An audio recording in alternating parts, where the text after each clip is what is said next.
Welcome to Reliability Matters, a podcast for the electronic assembly industry. Each episode covers topics related to reliability, best practices, and environmentally responsible assembly techniques, with insights from experts across the electronic assembly industry. Now, here's your host, Mike Conrad. Welcome back to another episode of the Reliability Matters podcast. For those of you who are counting, this is episode number 126. Moisture. The industrial world has been fighting moisture since the beginning of the industrial world. From a general point of view, moisture leads to issues such as mold and mildew, rust, wood rot, damage to building materials, microbial growth, and so much more. In the electronics world specifically, moisture creates a host of reliability problems, including popcorning, delamination of conformal coating, corrosion, electrochemical migration, adhesion degradation, such as on labels and glues, and so much more. I wanted to dive into moisture mitigation, so I invited two guests onto my show to discuss this very topic. Dan Jenkins is the sales manager and partner for the Steel Camel, and yes, I will ask him about that name, an industrial solutions company specializing in corrosion and water intrusion control for fuel systems and industrial equipment. Prior to Steel Camel, Dan worked as a consultant and instructor in the crane accident prevention industry. He has consulted to large organizations such as Shell Oil and the United States Department of Interior. Dan earned an MBA from the University of South Florida and earned his bachelor's in industrial arts and technology from California State University, Chico, and his post-secondary teaching credential from San Francisco State University. My other guest, Bob Lowry, has both a bachelor's and a master's degree in chemistry. His experience includes 31 years as a senior scientist and lab manager for 3 integrated circuit manufacturing companies, where measurement of moisture and moisture control activities were a major part of the services he provided. He has 20 years of experience consulting in the microelectronics industry on a wide variety of topics, including materials analysis and measurements and methods of moisture control for electronic components. Here's my conversation with Dan Jenkins and Bob Lowry. Hi, guys. Hello. Thanks for being my guests today. Let's talk about moisture, shall we? Let's do it. I think that's what we're here for. Dan, let me start with you. You're the sales manager and partner of Steel Camel. I can't let that name go by without asking you, where did that company name come from, Steel Camel? I was in the crane business, and the original name of my company was Iron Ox. And You're sticking with mammals here. Yeah. So the ox was the first crane. The very first crane was an ox pulling a rope with a pulley and causing things to go up and down. But the ox never called in sick, never filed a workers' comp claim, those type of things. So it was just a steady, hard-working animal trying to get the job done over many, many years. And so I relate to working tough, dangerous applications. So the crane, the Iron Ox, the Steel Camel is all about, my background is heavy equipment. So that's where it came Okay. All right. I am always intrigued by company names. Sometimes it's just the name of the founder, and sometimes it has a little bit of a history to it. And I always appreciate hearing what that history is. How'd you get started in with a background in construction equipment, heavy equipment, cranes, things like that? What attracted you to the moisture mitigation world? So I was an accident investigator. So forklifts going off loading docks, or forklifts ramming into things inside of a building, and forklifts running over people, all that kind of stuff. And I studied why things break and why things fail and why accidents happen. And eventually I got into the crane business, and I studied and I became passionate about preventing crane accidents. So I worked with engineers and reliability engineers who studied failure analysis on the crane, and my job was to take that information, go to the client, and prevent the next accident from happening so you didn't repeat the same crane accident. And along the way, I got into a little company called Shell Oil, and they had accidents offshore oil rigs that shut down an oil rig at $500,000 an hour, okay? And a lot of them were related to rust and corrosion. And a lot of the rust and corrosion was underneath the coating. How about that? And a lot of the rust and corrosion was inside the wire rope where you couldn't see it from the exterior.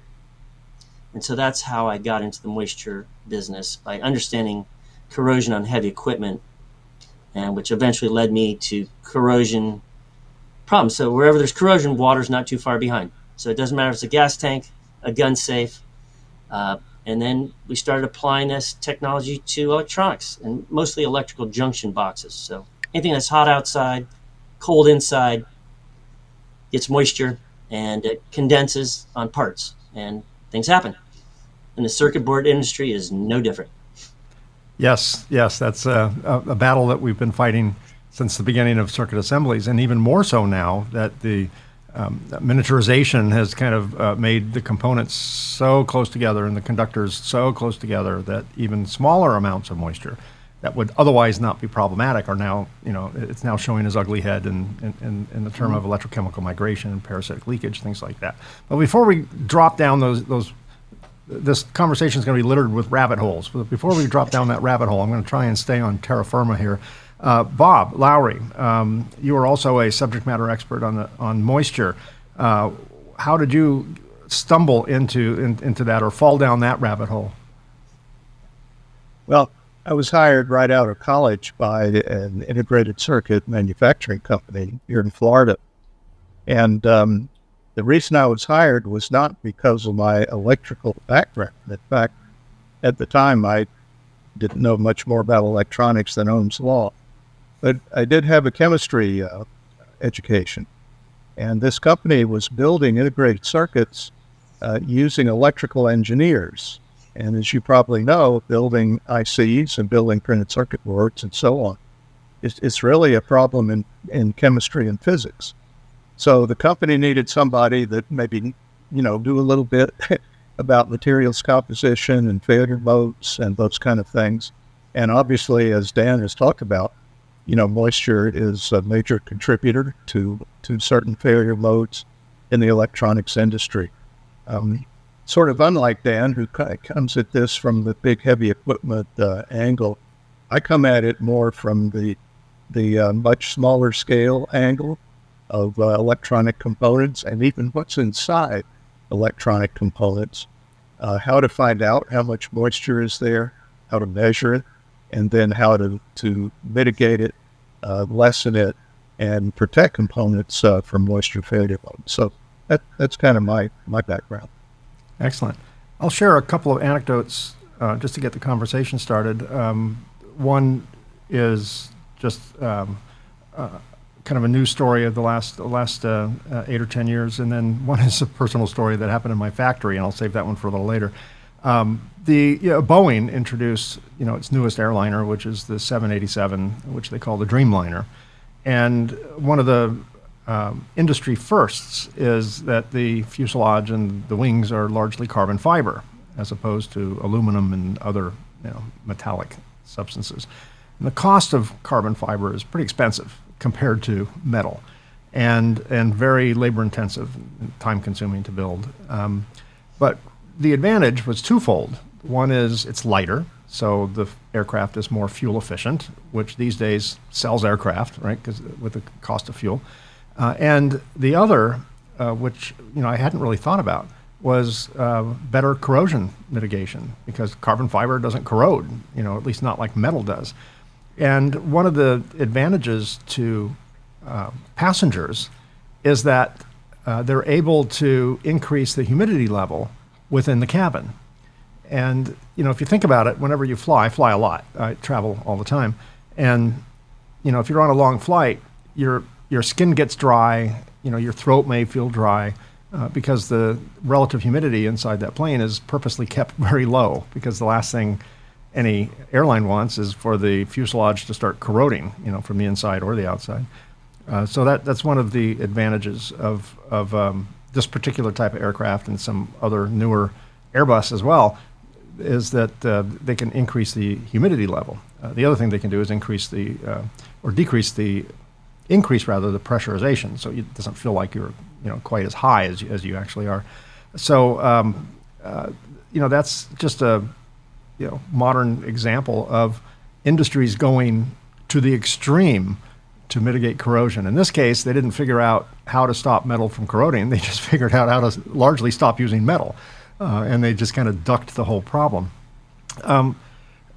Let's talk about moisture in the terms of it's the root of many evils. It's the root of many reliability issues over vast industries. And for today's conversation, I want to kind of divide it into two sections, and we'll weave in between the two. One is in general terms, moisture and corrosion and other manifestations of moisture in the general field. So that could be airlines or metallic things and whatever. And then we'll talk specifically about moisture issues and mitigation strategies within the electronic assembly space and component space, for that matter. So let's start with the general moisture conversation. Dan, I think that's right up your alley. We all know metals that can fall victim to moisture, some faster than others. Dan, what types of moisture mitigation strategies do your customers outside of the electronics industry seek? I know that's a big question with a lot of different answers, but what are the general issues that your customers have, and what types of strategies are you recommending? I'll start with what I think is I'll start with hot rod painting. Okay. Americans are obsessed with gloss. They're obsessed with shiny cars. They're obsessed with good-looking paint jobs. And to get a good-looking paint job, you have to have paint with no moisture in it. As soon as you get a little moisture in the paint, the finish is dull. And so moisture coming through compressed air lines is an everyday occurrence because it's hot outside, it's colder inside, it condenses, the air is traveling, it warms up. When you turn the compressor off, it cools down, you get condensate, and they spray it out their gun. And that's a common general moisture problem, is people that paint with compressed air. I would say that's a big one, because no one wants paint peeling, paint bubbling, right? No one wants streaks in their paint job, so that's one that I deal with. I would say, have you ever driven down the road, Mike, and seen I know you're in California, but you ever seen black smoke coming out of an exhaust pipe in your earlier days? Did you ever see a mini bike with black smoke coming out the back of it? Yeah. Whenever I follow a diesel, you usually see that. But yes, I have seen that, yeah. Well, that's related to water in the fuel that's unburnt. Okay, so it's spitting out, it's exhausting fuel out the exhaust pipe, which is black, and it goes up. Since you're in Southern California, you've seen smog before in your earlier days, right? I have no idea what you're talking about, Dan. Yes, particularly, I'm the child of the 60s. So, when I was in high school in the 70s, there were times when we couldn't go outside for PE because the air was just so brown. Correct. And that's, people fight that. And I grew up in San Francisco, right above the San Francisco airport, by the way. And you could see Oakland clear as a bell, 20 miles directly across the bay. Clear. You could tell every building. You look to San Jose, you're lucky if you could see one building. Okay. Right. Why? Because there's water in the air and fuel, and they mix, and the ozone holds it down and creates smog. So that's another one of moisture mitigation. And I would say hydraulic oil is a common one. People with tractors and cranes and bulldozers, they have an enclosed space. It's hotter outside, it's cooler inside, condenses, and you get diffused moisture, believe it or not, in a hydraulic oil. And it's the same diffused water that's in a circuit board. The water's the same, okay?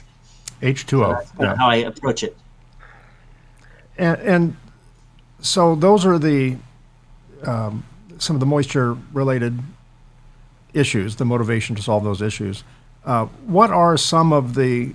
Okay, I have an oil platform, and in the North Sea, and I want to make sure that it doesn't corrode any faster than its predicted life. What types of strategies are considered mainstream, and what type of strategies, from your perspective, that might be more novel, that are not part of the mainstream, but Dan's got a better idea, that type of thing. Is that a relevant question? Yes, I'll start with the controversial one. Okay. Good. I think conformal coatings have problems. I've been in the hot rod business. I've painted a lot of things in my life, or been around it, and coating a circuit board that's vibrating all the time on an oil platform is not a good idea. They crack and moisture goes through the coating, and now you've trapped moisture up against the electronics, and it's buried by a coating. And I've inspected a lot of cranes in my day, and you open up the control panel and it's toast, okay? Because the moisture's got in there, and trying to use a barrier, I don't think is such a good idea. That's my personal. I think I'm reading Bob's mind right now.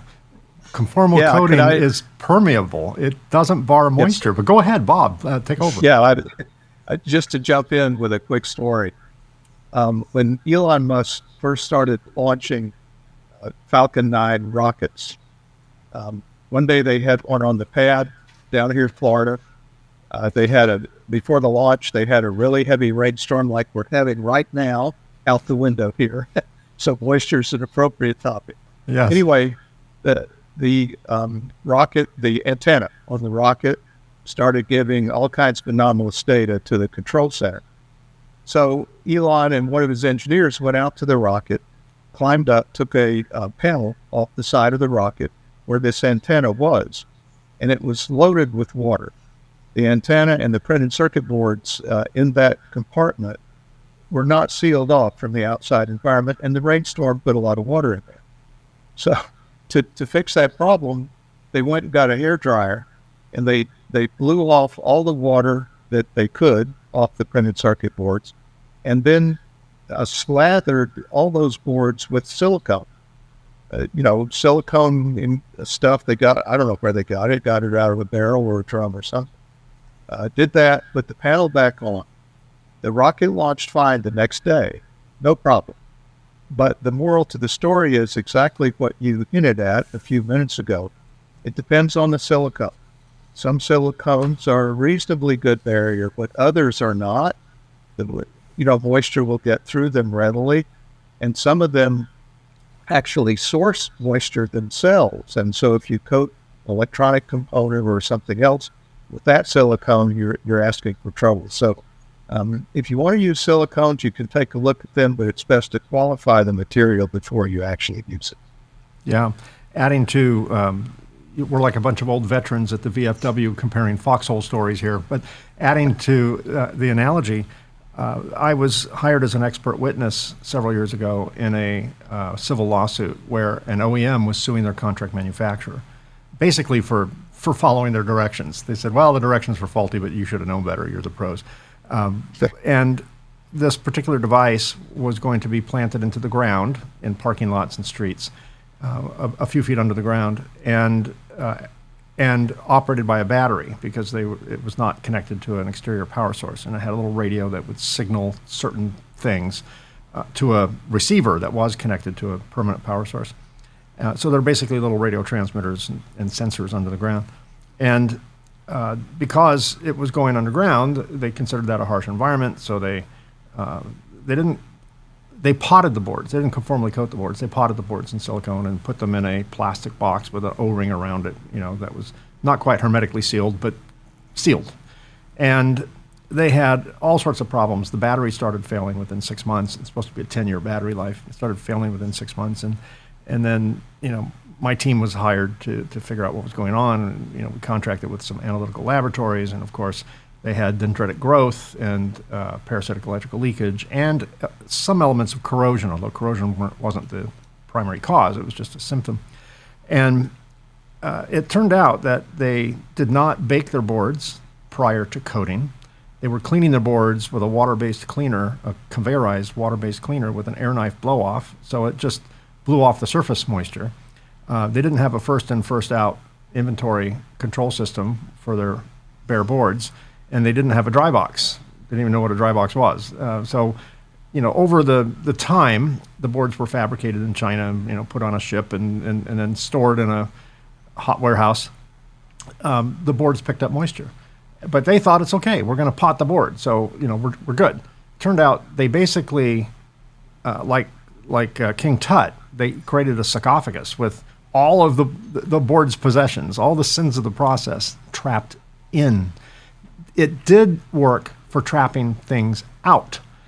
However, there was enough ingredients for electrochemical migration in the potting. They actually were growing dendrites and had shorts on the board and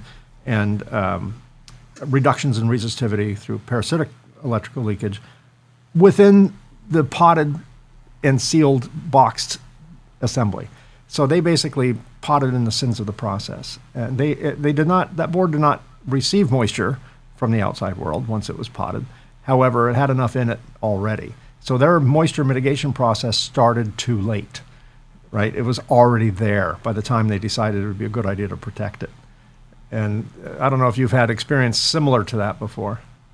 Yeah, there, as an aside, maybe a little bit off topic, but there's a specification in the military system, built standard 883. It's test method 5011, for what it's worth.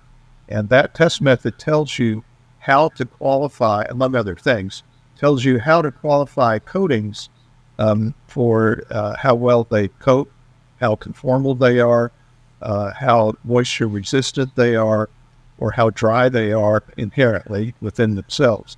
And what's sad is that not many people in the industry ever implement that document to qualify the materials they're going to use that implement exactly the kind of problems you talked about. Yeah. And by the way, they also, in addition to surface level dendritic growth, they also had conductive anodic filament. They had calf in between the layers of the board. Again, because they had moisture. And I think what most people don't realize, particularly in the electronic assembly world, is, we mix up the term moisture. Conformal coatings are really more fluid barriers than they are moisture barriers in most cases. So if I were to take this Yeti filled with Diet Coke and pour it on my MacBook Pro below me, if the boards below the keyboard were conformal coated, no big deal. Blow it off and it would still run. However, if I were to have this computer sit out in Miami in August or anywhere in the South in August and run, I could end up over time, even if those boards were conformally coated, with some electrical issues. Not enough fluid penetration to create a short based on the fluid's electrical properties, conductive properties, but enough to create a reaction with residues and electrical bias to form the whole ECM event in the first place. So I think a lot of people don't realize that we have plenty of evidence and photographs of dendrites growing under conformal coating, and that requires moisture. No moisture, no dendrite. So, it's there, right? This is a smoking gun. One of the mitigating factors against growing dendrites has always been playing to conformally coat the substrate, because by compressing it, the dendrite can't grow. But it sure can if you have the damp conditions, even though the coating is there. So again, we could go off on a bit of a tangent that there are a lot of, to me, preferable coatings besides silicones or the things you can get out of a can. Thin film, deposited thin films like parylene and zirconium oxide are excellent barriers and dry within themselves for that kind of protection. Yeah. Dan, if I could jump in 1 second. Yeah, sure, of course. The history of metal, the Iron Age, they used to make shields and swords, right? But the problem with them, they're strong, they're flexible, and they could kill people and do all kinds of good things. But the problem was that they rusted, right?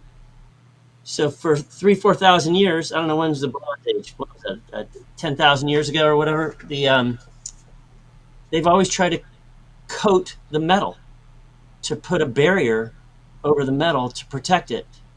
And I just think there's new ways. You asked me about something new. There's just different ways to protect metal other than always putting a barrier over it. And then as soon as that barrier scratches or peels or starts to degrade, then recoat it, right? How many times are you going to recoat it, right? So there's other ways to mitigate other than constantly putting a barrier. So sure.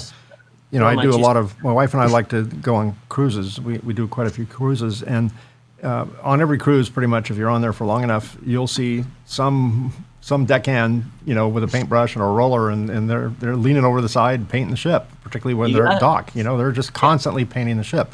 I grew up in the San Francisco area, and I remember there were always paint crews on the Bay Bridge and Gold Gate Bridge, and back in the day, the Dumbarton Bridge. You know, they were constantly painting that thing.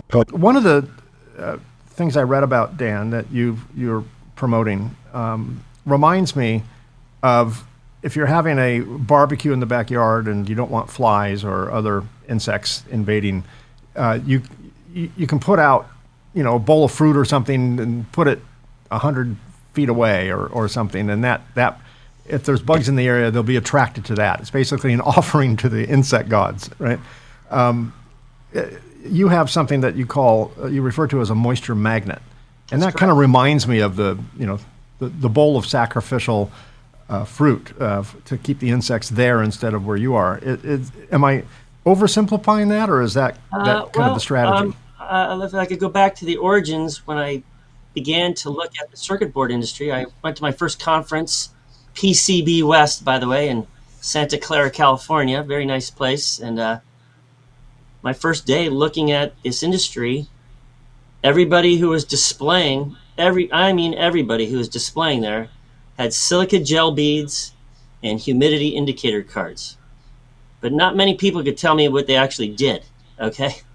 And through research, I found out that a lot of parts absorb more moisture than the humidity indicator card. So the card is giving you a false reading because the card's not picking up the moisture, but the part is. And so we have a different method to deal with the moisture inside the bag, which is very important because we actually attract the moisture and pull it into the bag, not just moisture sticking to it and then eventually falling off and going back right onto the board. So that's a big change, big difference than what the current methods are. So when I think about something that is hydrophilic, that just really wants to absorb moisture, I think of desiccant. Anytime I get a prescription, always has that little desiccant container in it, or many things have that. Is desiccant a specific material, or is that just kind of a generic term for something that absorbs moisture? And if so, if it is a specific material, are there better materials to use to pack with things that are moisture sensitive, for example, than just a plain old desiccant? Let me answer that question. So desiccants weren't around. The history of desiccants, in modern era, is when they came back from World War II, a lot of the equipment was rusted. A lot of the electronics, the original electronics from these planes were all rusted. And so they began in the 50s to look at ways how to mitigate moisture inside planes, inside boxes, inside ammo boxes, right? And at the time, the only thing that was available was basically dried sand, okay? And so if you open up a desiccant pack that you get in your pill bottle, right, or your beef jerky, right, or your wife's leather purse, people collect these desiccant bags, right? Have you seen, Mike, where people collect the desiccant bags? Sure. Well, I only collect them, in my pocket so I can throw them all away. I don't have a desiccant bag collection. Yes, you have but people have a desiccant bag collection, but if you cut it open and look inside, what is it? Right? It's either basically a small marble, right? A piece of glass. It's sometimes clay, which is basically dirt, and other times it's these zeolite or some kind of activated material that has a gazillion little holes in it, and they will, to their credit, they will hold moisture and reduce humidity. And so, is the reason for the zillion little holes just to increase the surface area so it has more absorption area? So the moisture, the humidity level does go down. Okay, let's give credit where credit due. The humidity level goes down, But that was determined in 1951. Okay, they still use that same formula today. So all you're doing is lowering the humidity, but the moisture is still there. The H2O molecule is still there. And we've been taught, we haven't even got into microbes yet. Hopefully we could touch on that, but they're active in the circuit board industry. Microbes are active in the circuit board industry. And when you have moisture and microbes, that's a recipe for growth. That's how mushrooms grow, right? That's how bacteria grows. That's how marijuana grows. That's how plants grow. That's how weeds grow, right? It's moisture and bacteria, and they grow, and they do damage. Okay, just in case my audience is getting any ideas, you cannot grow marijuana on your circuit boards. That technology is not there yet. That's not a symptom of too much moisture. Yes. Right. Plenty of other places to get that. So if we were to drag the people who are still, their head is still in the 1950s with standard stereotypical desiccant materials, and we brought them into your world, what kind of materials would they see? We have absorbing polymers, much like a diaper, but the diaper this diaper type material has much different properties than a diaper for a baby. For my audience sake, explain the difference between adsorbing, AD, alpha delta, and absorbing alpha bravo. Explain what those differences are. So adsorbing with the D is the moisture adheres to the substrate. So it adheres to the silica gel bead. You put in, for argument's sake, 100,000 silica gel beads in a bag, right? There's a lot of beads in there, right? You have tremendous surface area, but the moisture basically just sticks to it. It adheres. But when it reaches saturation, it falls off. It can't absorb anymore. It can't adsorb anymore. A sponge. So it's adhering to the surface. It's not going into the material. It's like a sponge would, for example. It's or flour mixed with water. That's absorbing, right? Correct. Okay. And when you get into the devils in the detail of microbiologically influenced corrosion, which we're talking about, the H2O molecule is still there. The ability to create corrosion and to increase the bacteria count is still there. Because the water's still there. It's just adhered to the piece of clay or the piece of rock, if I call it, sand. And ours is different. Ours is a polymer that sucks it in and neutralizes it and makes it inert. So that's a big difference. So I go from the 1950s world to Bob's world, which is in the present. And he has controversial ways to mitigate moisture.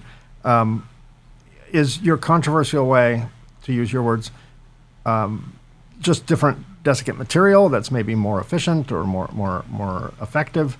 Is it something that no one's thought of before? Maybe it came from another industry, but it's really good at reducing the moisture, the humidity level, or whatever the case may be.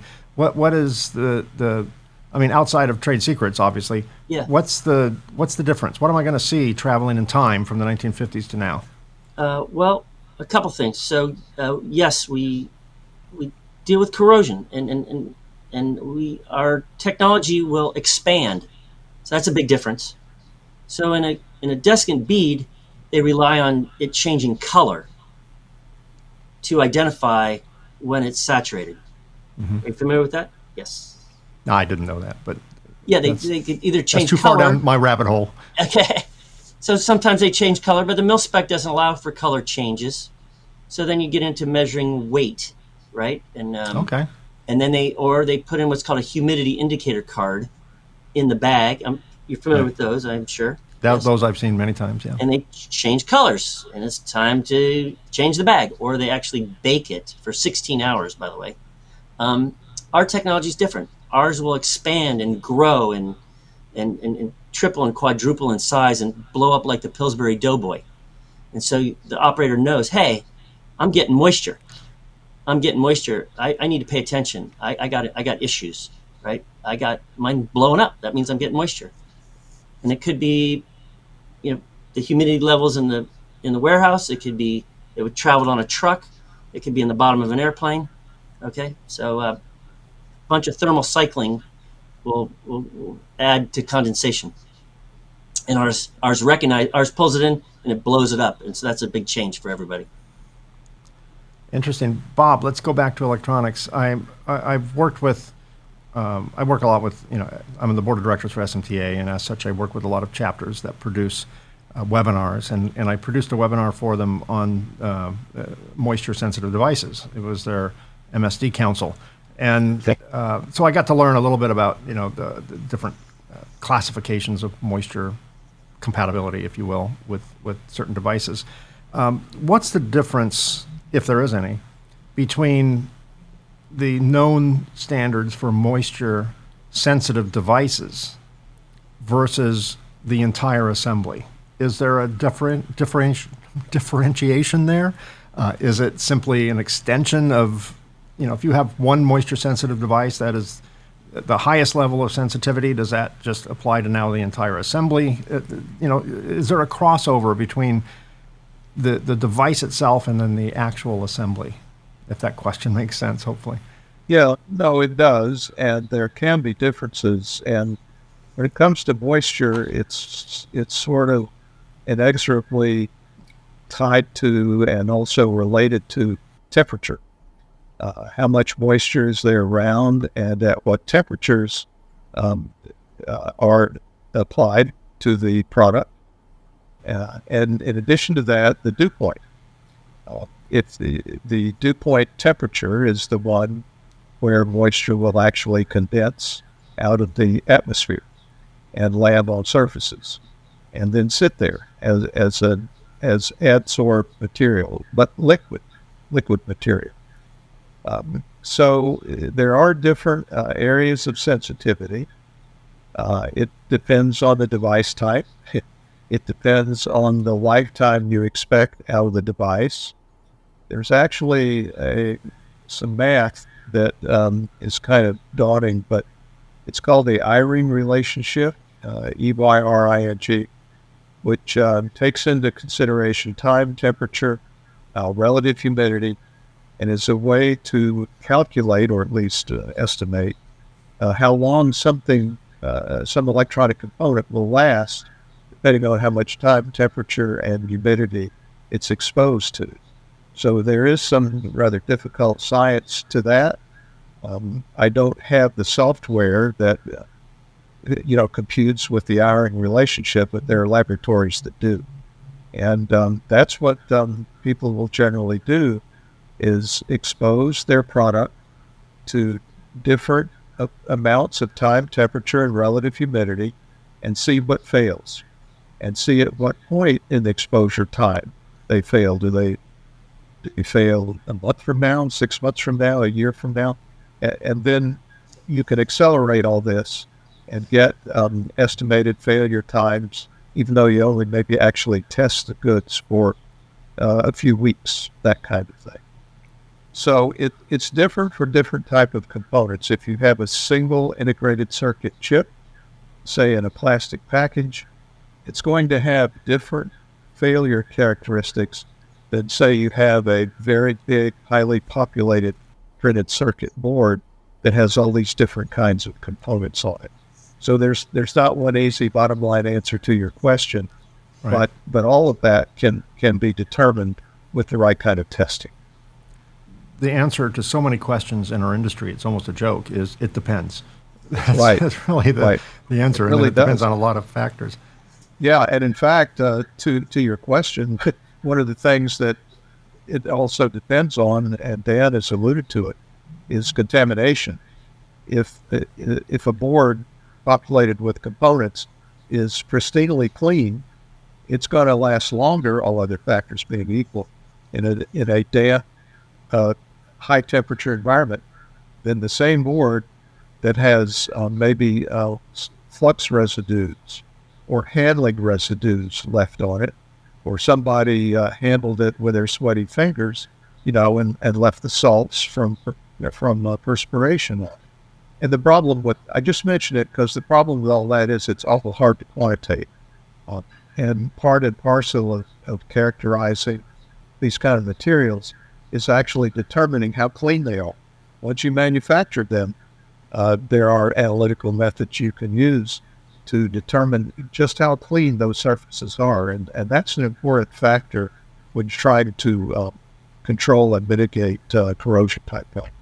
Yeah, IPC recently changed the J standard, 001H, Section 8 of that standard, to call for a new method of determining cleanliness. And the new method is what they call an objective evidence standard. So there's not one magic number that applies to an industry, as there used to be. Now Right. it's you take a test coupon, similar to your assembly in terms of soldering materials, reflow profile, component types, and you reflow it, and then you subject it to a 168-hour surface insulation resistance test under heat and humidity. Right. Right. And if the board, to your point, you're exactly right on. If the board is very clean, that heat and humidity is not going to, within 168 hours, result in an ECM, electrochemical migration event. If Right. the board is has residue on it, then it has a greater chance at failing 1 times 10 Right. to the eighth ohms within that time period under that stress condition. So I was given a keynote address in Amsterdam about a month ago at the Harsh Environment Conference and the SMTA Harsh Environment Conference. And as such, I got to stick around for all the presentations, which I always love to do. And someone, I don't remember who it was, someone on the third and final day gave a presentation, and I'm completely paraphrasing what he said. But he's like, guys, girls, the issue isn't moisture. Quit calling it moisture. The issue is dew. The moisture in the air in itself, not problematic, although it is an influence to what could be problematic. It's not when there's moisture in the air. It's when it condenses and hits a dew point. And you have put a circuit board in a refrigerator and then take it out to a hot, humid day. It'll be dripping. Just like a Coke can or something. In the summer, Sure. it just drips fluid. But the moisture in the air isn't the problem until it actually condenses on a board. But I think it's still a wise move to mitigate moisture, particularly in areas where there is measurable moisture in the air, because that at some point will hit a cold surface and has a greater likelihood to condense, and then the drama begins. Well, yeah, absolutely. And just to extend that a little bit, people who make implantable medical devices, that are sealed up and have a little cavity inside, they will tend to test these parts at 37 degrees centigrade because that's human body temperature. And when those things are implanted in the body, they never get any warmer than 37 centigrade. But there is such a thing as going from the factory to the pharmacy. And when they do that, they're going to have to travel somehow. It might be on a truck, it might be on an airplane. And if they go to colder climates, or they go to 37,000 feet in a non-temperature controlled aircraft, those things will see dew point temperatures. So we emphasize to people making those kind of devices that you better take that into account. If the device makes it to implant, it's in a benign temperature environment. Before it gets there, though, bad things could happen.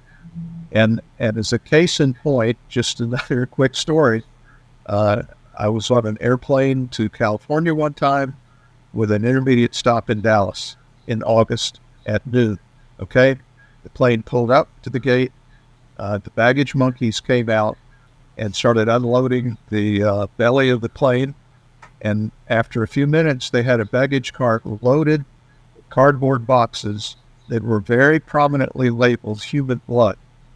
Well, that baggage cart sat there on the tarmac for the whole hour that we were parked in the middle of August at 12 o'clock noon. I later went back and looked up the Dallas temperature. It was 108 degrees that day. Well, my point That would be is, a bad time to have a transfusion. Exactly. Now, I don't think that blood was protected with dry ice. It could have been, although it didn't say so. But my overall point is, if you're making things and you have to ship them somewhere else, it's out of your control. And things are going to see times and temperatures that you can't control, and you need to take that into account, when you're preparing your goods for shipping and for field use. Yeah. What do you, in your recommendations, well, first of all, to recap, we talked about the issues when parts are going from the manufacturer to the distributor to the end customer. What are the best practices for mitigating moisture within the transportation process? And then what are the best practices for the assembler who receives these components in terms of storage and verification that the parts have not been exposed to a illegal amount of moisture?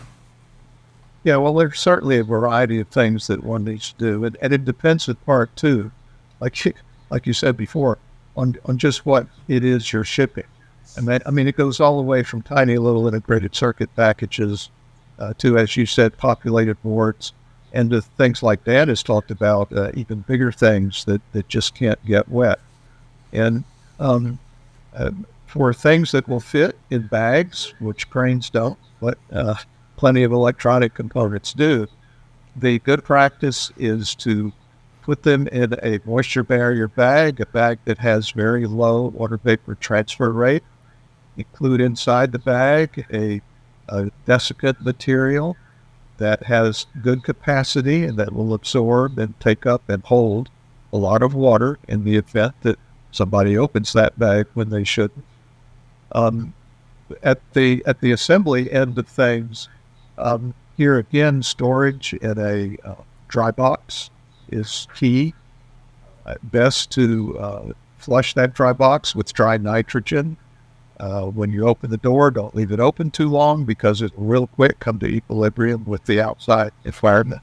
Remember what your mother always told you at the refrigerator, right? Exactly. Yeah, keep the door closed, yes. And there are people who don't follow these kind of instructions, probably because of lack of training. I'm not really sure. We had a situation over in Malaysia where we had an assembly, sub-assembly facility, where people were supposed to leave doors open not more than 30 seconds to take stuff in and out.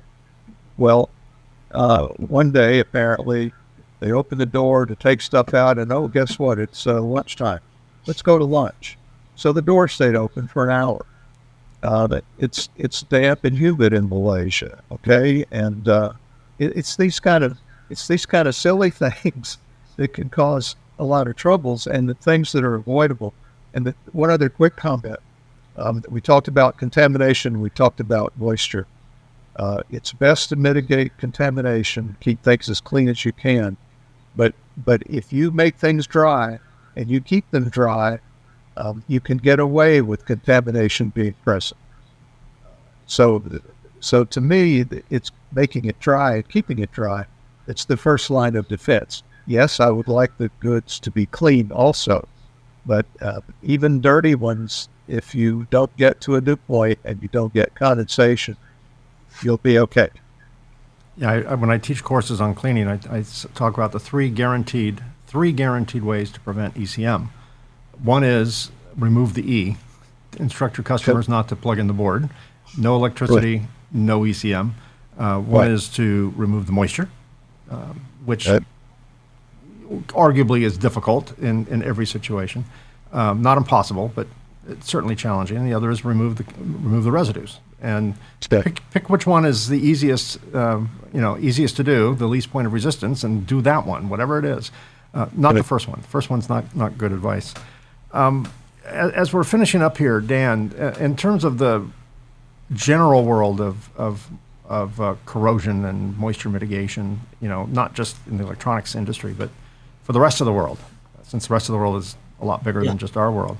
What are some of the common misconceptions or mistakes people make when they think they're doing something right to mitigate corrosion, whether that's a barrier or a desiccant or a moisture magnet? Big one. Not paying attention to your environment. For example, you mentioned the Golden Gate Bridge, right? Foggy, sunny, right? But salty too, right?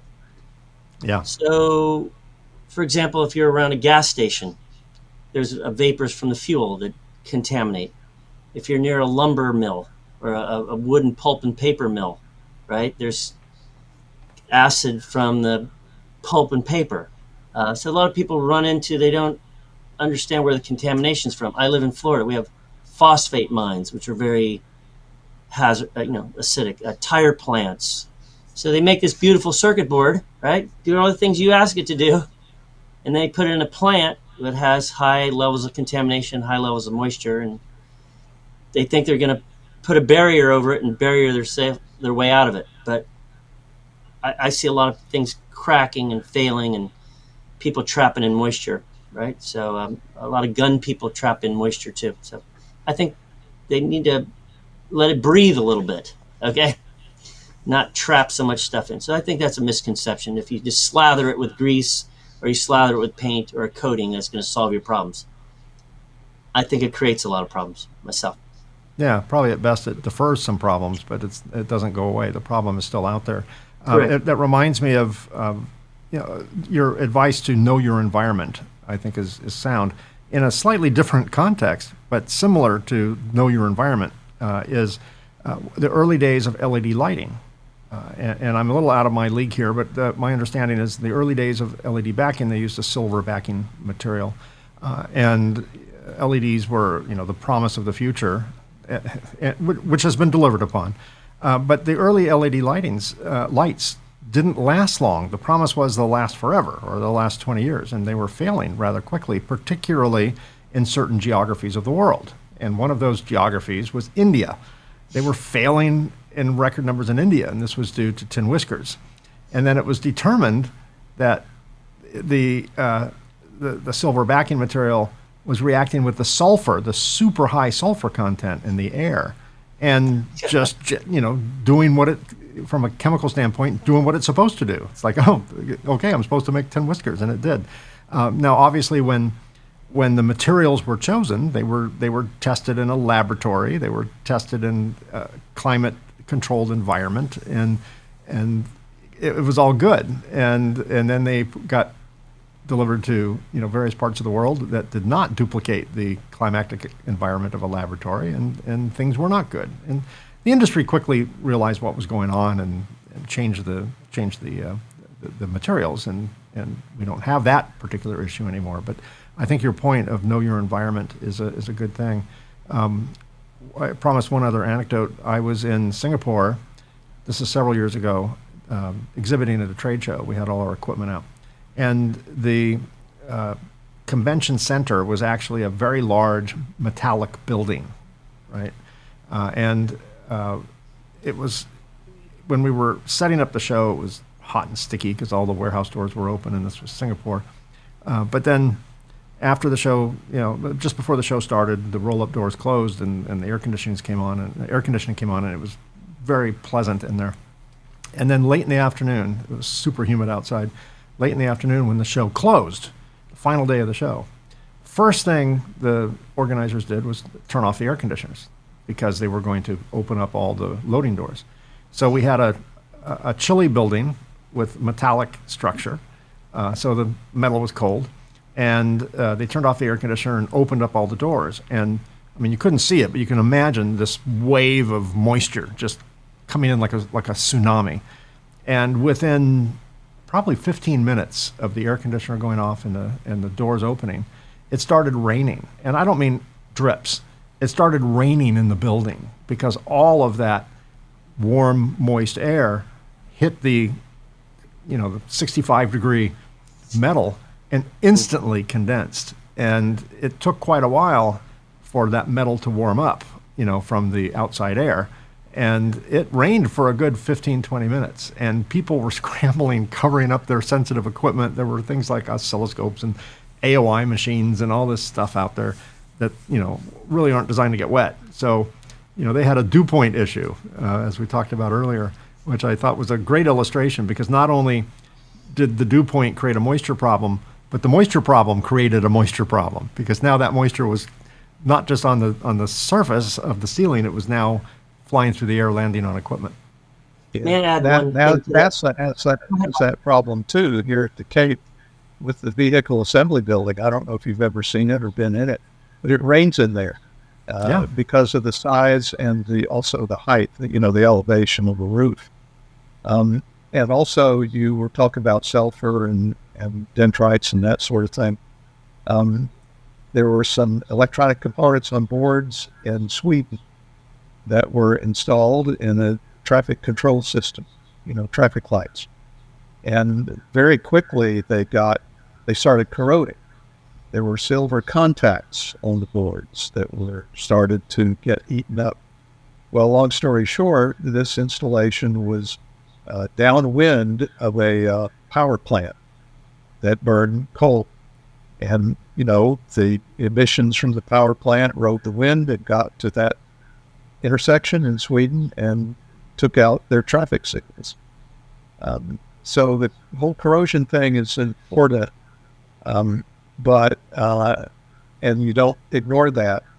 But to me, the first line of defense in all of this is keeping the things dry, and do whatever you can with the desiccants, with the steel camel material, to keep the water down. Because if you do that successfully, you can get away with some contamination or some materials issues that maybe you shouldn't have on your parts. That was another one. We had a client who had an enclosure, again, with silver that had silver switches. Also in the same enclosure was an aqueous gel. And of course, aqueous gel volatilizes water. Well, after a few operations, his silver switches were corroding and the parts were failing.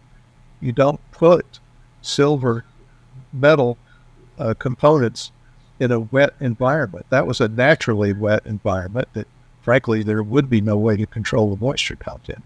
So it even goes back to design of products and making sure you're designing them correctly, and then correct handling and handling them the same way every time.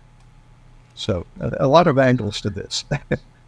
And Bob, finally, if we have a listener or a viewer who's an assembler in the electronic assembly space, what relevant J standards or other standards apply to moisture? I have J standard 33 and MilSpec 3464. Are those relevant standards, or are they one of many?